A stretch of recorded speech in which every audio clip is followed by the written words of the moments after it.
અને જ્યાં ભોળો હોય ત્યાં ભગવાન છે, એ વાત ફાઇનલ છે. અત્યારે સંતો બેઠા એટલે એક દાખલો આપી દઉં અને મજા આવે એવો જ્ઞાન સાથે ગમતની વાત.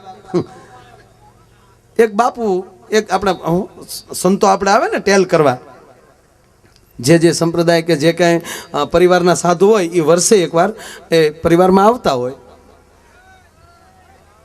અવાજ ન કરતા, બાકી બધું રેડી છે. ચા આપજો બધાને, ચા આપજો.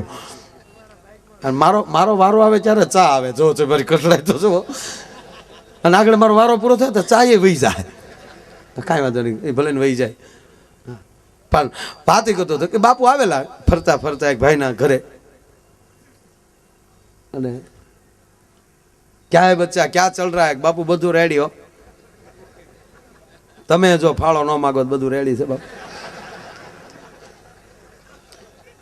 अरे बेटा कुछ तो देना पड़ेगा ने, खाली हाथ थोड़ा जाऊंगा मैं. कि बापू एक काम करो, हमारा छोकरो एक लेता जाओ.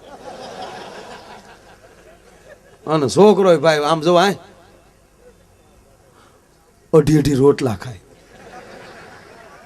2.5 શેર લોટ, એટલે 2.5 શેર લોટના રોટલા ખાતો એટલે એનું નામ અઢિયો પાડેલું. આ એ બાપુની કથાનો પ્રસંગ છે, આ બધા ખાસ ફરમાઈશ આવે એટલે કહો અઢિયો નામ. હવે સાંભળજો, લેર આવી છે. એટલે કીધું બાપુ આને લેતા કોઈ બાત નહીં, પુત્ર કા દાન કરતે હો તો બહુ બઢિયા. એટલે ઓલો છોકરો કે બાપુ આપણે આવીએ બાકી રોજ 2.5 શેર જો હે હો. અને સાધુની જગ્યામાં સાહેબ ખાવાનું થોડું ખૂટે. ભારત વર્ષનો સાધુ એમ થોડો કે હું તને ઓછું ખવડાવી, કાળ ને ધરવેલાના દાખલા છે ભારત. કે કોઈ વાંધા નહીં બેટા, એક ઘર ઓર માંગ લુંગા, લેકિન ચાલ ગયા. ઓલો રોજ તમને કહે તમને, પછી તો બાપુ ત્યાં ચોખા ઘીના પરોઠા દાબે 2.5 શેરના. એમાં 11 એકાદશી આવી. एकादशी ने अगली रात बापू ये कीधु कि कल एकादशी है, सभी को उपवास करने का है आश्रम में. बोलो कि बापू आपने नहीं बकता, आपने આવી બોલી નહોતી કરી, અને હવે તમે મને પાછો કાઢશો તો તમારું સાધુત્વ લાગશે. બાપુની નકુસા માંગલી નાખી દીધી માર દીકરા, આવો બુદ્ધિ વાળો. पर बेटा हमारे आश्रम का ए सदियों से चला रहा है ये हमारा परंपरा कि बापू बुद्धि बात हाशी, मने मारू सीधू नाखूं हूँ आश्रम में बाहर रांधीने खाए. એટલે બાપુ કીધું અચ્છા બેટા કોઈ बात नहीं, सामने नदी है, नदी के किनारे बैठा बैठा तेरे हाथ से रोटी पका लेना और खा लेना. એ કે 2.5 શેર લોટ પેલો હવારમાં એને 2.5 શેર લોટ ને એનું સીધું આપી દીધું. અને આ છોકરો 2.5 શેર લોટ અને બાકી એની સામગ્રી લઈ અને નદીના ઘાટ ઉપર વયો ગયો, વાસણ ને બધું એ કોથળામાં બાંધી સુલો બનાવ્યો. નદી તો હતી કમ્પ્લીટ કર્યું, પણ એમાં સંતે હાથ કર્યો કે ઇધર આ બેટા રસોઈ હો ગઈ? કે हाँ. एक बात सुनना, ठाकुर जी के थाल धर कर बाद में खाने का. ઠાકોરજી ને થાળ ધરી અને પછી ઠાકરને જમાડ્યા પહેલા જમતો નહીં, કાંઈ વાંધો નહીં. રસોઈ તૈયાર થઈ અને સાહેબ ઠાકોરને કોઈ દી નામ સાંભળેલું નહીં. આણે ઠાકોર શું કહેવાય એ એને ખબર નહીં, કોરી સિલોઈટ અને ઠાકોરનું નામ લખાઈ ગયું. થાળીને માથે આમ ઢાંક્યું અને પછી આખું વીસી ગયું કે હે મારા ગરુના ઠાકર, હે ગરુ એના ઠાકર, ઝટ આવો તમે જમી લો, પછી હું ઝપટ કરું. કારણ કે હાથે રાંધ જોઈએ તેથી ભૂખ બહુ લાગે. આંખ ખોલી તો અખિલ બ્રહ્માંડ નો અધિપતિ ભોળા હૃદયથી આકલો છો ને ભાઈ, રામ બેઠા બેઠા જમતા હાશે ને ઓય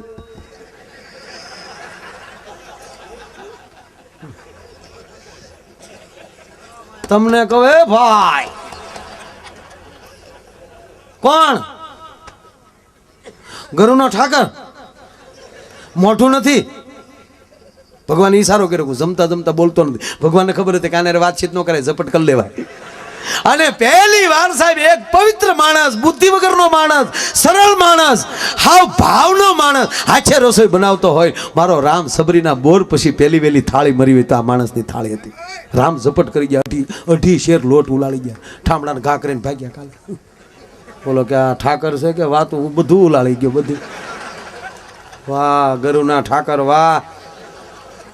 પણ એક મોજ અને બીજી હું આવી, મારો ગુરુ એકાદશી રહે પણ ગુરુનો ઠાકર એકાદશી નથી રહેતો, એટલે હું ન રહું તો હાલે, એ ફાઇનલ છે. આ ઠાકર આખી થાળી ખાઈ ગયો. બીજી એકાદશી આવી એટલે ગુરુને કીધું 5 શેર પૂરું. કેમ તો તારો ઠાકર ડોહો હાચે ના આવ્યો તો બધું ઉલાળી ગયો ડોહો.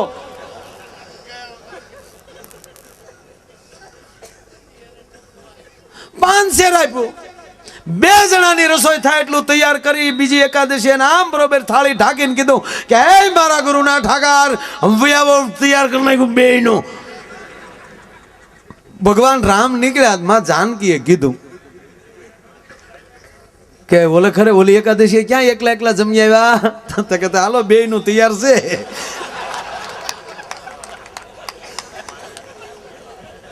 જગદંબા જગજનની જાનકી અન્નપૂર્ણા સાક્ષાત આવી અને આમ જામ કહેવાય કે નજર ખોલી ઓલે આંખ ઉઘાડી તા બે ખાય. હે ઠાકર પડખ્યા રૂમઝૂમ.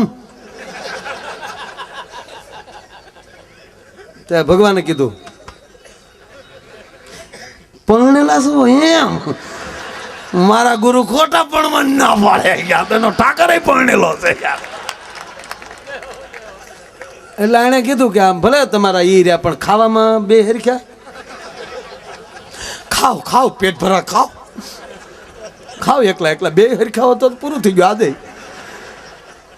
બેયની રસોઈ જમીન સાહેબ ન્યાલી વિદાય લીધી અને ઓલે પાછો થાળીનો ખા કર્યો. ત્રીજી એકાદશી આવી ચારે એ 7.5 શેર પૂરું. ઈ ડોહો પરણેલો છે વાંઢો નથી. ગુરુને એમ છું કે આને કોઈક મિત્રો વધ્યા છે, કોઈ ગોવાળિયા કોઈ મળ્યા હશે, આદિવાસી ભીલના જમાના કોઈ મળ્યા હશે, આનું મિત્ર સર્કલ વળ્યું છે જંગલમાં. બાકી ભગવાન તો ક્યાં લી આવે.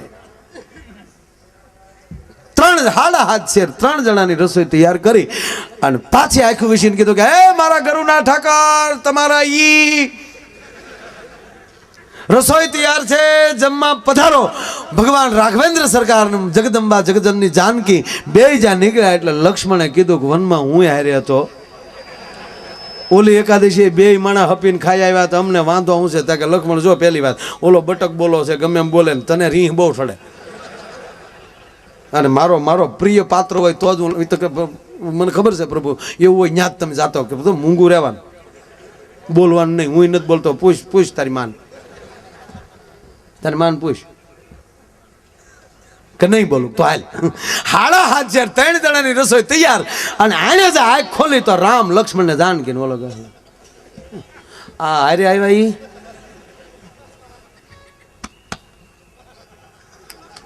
એટલે તમારો નાનો ભાઈ ખાઈ જાઓ બીજું મારી નાખવા જ આવ્યા પછી ક્યાં વાત છે.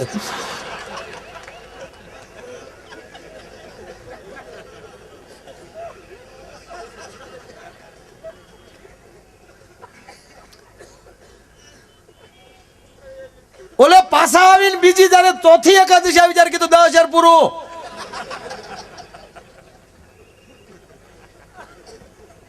ઈ એકલો નથી એનો ભાઈ આવ્યો તો આરે ઈ તો ડોળાય કાઢતો તો હામો એવો કતરાતો તો.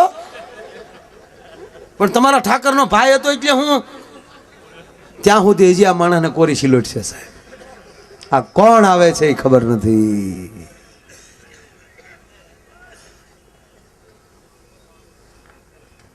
દસ શેર લઈને ગયો પાછો ગયો ત્યાં ગુરુ પાસે 10 શેર નહીં લઈને કોઈક વજુ કર્યું. 12 શેર પૂરું કરો એટલે ઓલા જે હતા એ ને એક મારું એટલે મારે ભૂખ્યું ન રહેવું પડે. તોય ગુરુને તો એમ જ છે કોઈક મિત્રો વધ્યા છે. 12 શેરનું સીધું લઈને ગયો એ માણસ અને કાંઈ રાંધ્યું નહીં. એમણે ઢાંકી અને કીધું એ મારા ગુરુના ઠાકર એના એનો ભાઈ ને આવો. ઓલા આવ્યા એટલે માથે કપડું લીધું રાંધો.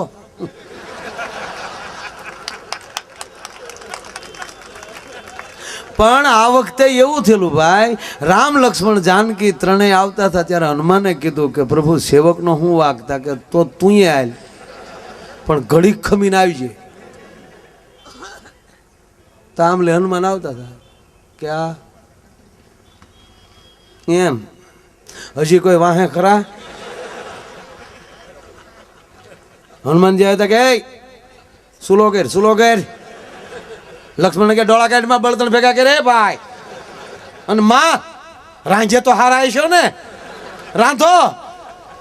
ત્રણ એકાદશી થી એકલા મુલિંદા ઉઠાવો તે. અને હું જો સામે વડલા હેઠે બેઠો, મારી થાળી 4 થાય ત્યાં દઈ જાયજો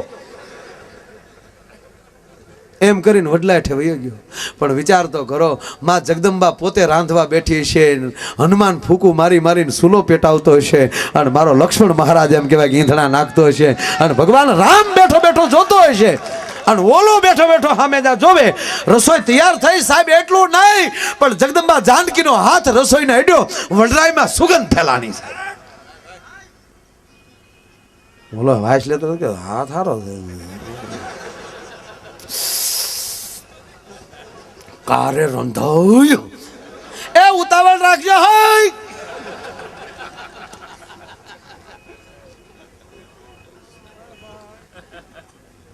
થાળી દઈ જાયજો. રસોઈ તૈયાર થઈને ઓલા કીધું હવે જલ્દી. તક ઉભો રહે. કેમ કે આ રસોઈ અમીએ બનાવી. બરાબર. એટલે તાકે અમારે અમારા ઠાકરને બોલાવો. તમારે ઠાકર છે પાછો.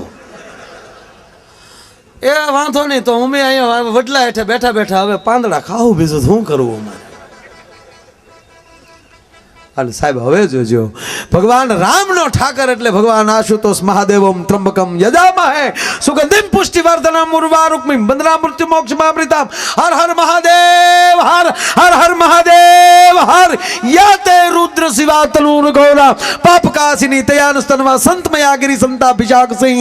પ્રભુ હે કૈલાસપતિ પધારો કીધું, પણ ભોળોનાથ તો આવ્યો, પણ હારે માં પાર્વતી હારે 2 છોકરા. એ ભગવાનને જે આવતા જોવે છે સાહેબ.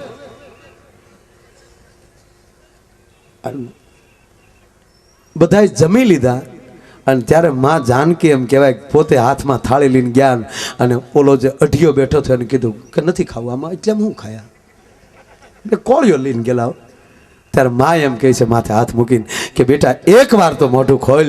અને મોઢું ખોલ્યું, માં ભગવતીનો હાથ જ્યાં હોઠે અડ્યો, અને જ્યાં બ્રહ્મનું જ્ઞાન થયું સાહેબ, લાકડી પડે પગમાં પડી ગયો. અને તેથી ભગવાન રામ એમ કહે છે કે બેટા માગી લે.